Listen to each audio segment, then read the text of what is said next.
Hello दोस्तों, WhatsApp, कैसे हैं आप सभी। फिर से एक बार स्वागत है आपके अपने चैनल में करियर भाई में।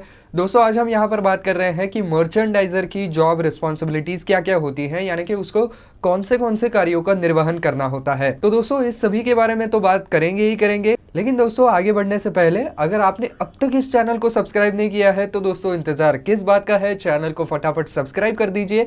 साथ ही साथ मर्चेंडाइजर से रिलेटेड और वीडियोस देखने हैं, जैसे कि इस फील्ड में आने के लिए रिक्वायरमेंट्स क्या क्या होती हैं, एक मर्चेंडाइजर को रिक्रूट करने से पहले कोई भी कंपनी उसके अंदर कौन से स्किल्स ढूंढती है, साथ ही साथ इनको सैलरी कितनी मिलती है। तो दोस्तों आप ऊपर आई बटन पर क्लिक कर सकते हैं, मैंने उनके लिए भी वीडियोस बना करके रखे हैं। तो चलिए दोस्तों शुरू करते हैं। तो दोस्तों, मर्चेंडाइजर का अगर जॉब डिस्क्रिप्शन एक मैं सेंटेंस में आपको बताना चाहूँ तो ये वो आदमी है जो कि कंपनी को सेल से लेकर के आता है। कंपनी के जो स्टोर्स होते हैं उनको बिल्कुल अच्छे तरीके से मैनेज करना, स्टॉक को वहाँ पर भरे रखना जिससे कि किसी भी चीज़ की जो है वो शॉर्टेज ना हो। तो ये सब कुछ देखना और ज़्यादा से ज़्यादा कंपनी के प्रोडक्ट्स जो है वो सेल करना, ज़्यादा से ज़्यादा कस्टमर्स को अट्रैक्ट करना, ये काम होता है मर्चेंडाइजर का। अब एक एक करके इसके ऊपर कौन सी जिम्मेदारियाँ होती हैं वो भी देख लेते हैं। तो दोस्तों, नंबर 1 प्रायोरिटी कि ऐसे वहाँ पर स्ट्रेटजीज बनाना जिससे कि कंपनी के जो इंटरेस्ट है वो भी वहाँ पर सेफ हो सके और कस्टमर का सेटिस्फैक्शन भी वहाँ पर मीट किया जा सके।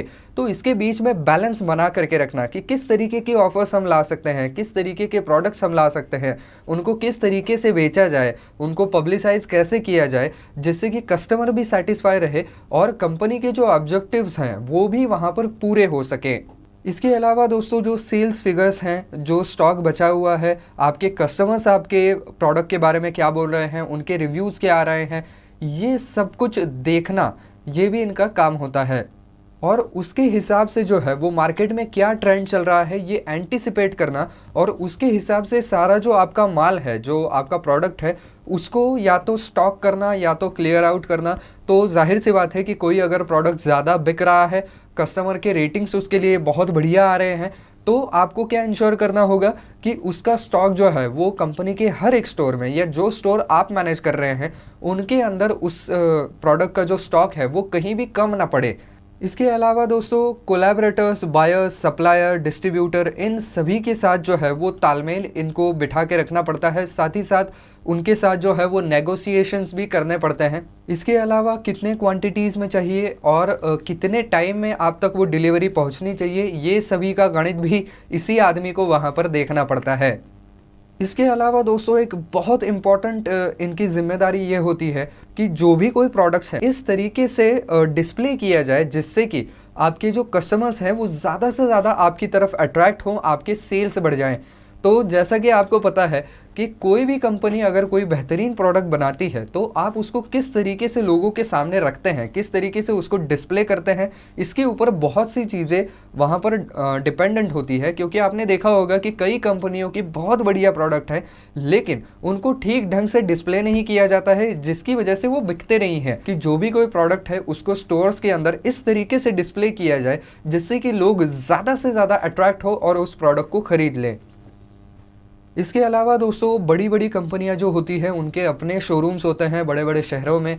तो ऐसे शहरों में ये जो सारी शोरूम्स होती हैं उनका पूरा फ्लोर प्लान जो है वो इनको देखना पड़ता है। हालांकि पूरा वो कंस्ट्रक्शन इनको नहीं देखना होता है, लेकिन अंदर कहाँ पर कौन सी चीज़ होंगी, शेल्फ कैसे लगे हुए होंगे, वहाँ पर प्रोडक्ट कैसे रखे हुए होंगे और साथ ही साथ कौन से प्रोडक्ट कितने स्टॉक में रखने हैं और कितने शेल्फ के ऊपर सजा करके रखने हैं, ये सब कुछ चीज़ें मर्चेंडाइजर को देखनी होती है।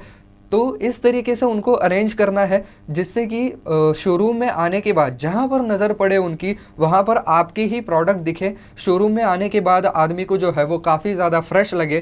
तो इस हिसाब से जो है वो आपको शोरूम को सजाना होता है या वहाँ पर मैनेज करना होता है। इसके अलावा जो आने वाले समय में हमारा जो स्टॉक है, हमारा प्रोडक्ट कौन सा अच्छा बिक रहा है, उसके हिसाब से इस चीज़ का अनुमान लगाना कि हमारा सेल कितना होगा या प्रॉफिट कितना होगा और उसके हिसाब से जो है वो बजट बनाना, ये इनका काम होता है। कि भैया ये प्रोडक्ट इतना ज़्यादा बिक रहा है, इससे हमें इतना प्रॉफिट हो सकता है, तो इसका हम और ज़्यादा माल मंगवा सकते हैं, उसके लिए इतना बजट अलॉट किया जा सकता है। तो ये सारी चीज़ें भी एक मर्चेंडाइज़र को देखनी पड़ती है। इसके अलावा दोस्तों स्टॉक की मूवमेंट जो है इसके ऊपर भी इनको ध्यान रखना होता है कि स्टॉक किस तरीके से जा रहा है, कौन से डिस्ट्रीब्यूटर के पास जा रहा है। और इसके अलावा जो है वो क्लियर आउट सेल्स या नए सेल्स ऑफर्स, ये सब कुछ भी वहाँ पर कंसिडर करना होता है जिससे कि कंपनी की सेल्स बढ़ सके। तो वो ऑफ़र कब देने हैं, कैसे देने हैं, कितने प्रतिशत की छूट देनी है, ये सब कुछ जो है वो गणित ये लोग करते हैं।